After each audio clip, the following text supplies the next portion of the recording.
روزه شود چنگی عجل، ناگه گلو گیرد کند، دیگر نبی خرامی چونی در پای زنجیرت کند. روزه شود چنگی عجل، ناگه گلو گیرد کند، دیگر نبی خرامی چونی در پای زنجیرت کند. از چار طرف بندد رهد، با تندی سازد آگهد، قبری سیاه از درگهد، چون چار تکبیرت کند. روح از بدن گردد جدا،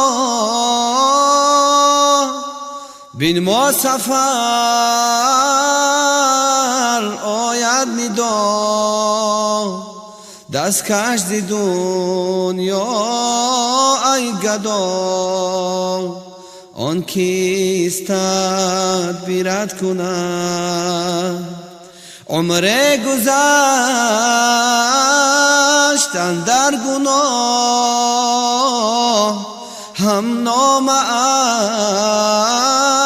کردی سیاه، سود ندارد آهوان، دیگر نتأخیرت کند.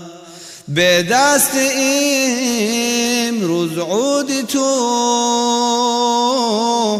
آمد کنون موعودی تو، نابود شده هر بودی تو، هر لحظه تقریرت کند. فرزند و زن در ناله اند، از هجری رویت واله اند، زندوه و غم دل پاره اند، حکم عجل دورت کند. جز نام نماند در جهان، هم پاره های استخوان، آن هم شود روز نهان، در خاک مستورت کند. داود خدا را بنده شو، از نور حق تا بنده شو، از رحمتش فرخنده شو، آنجا که مغفورت کند، آنجا که مغفورت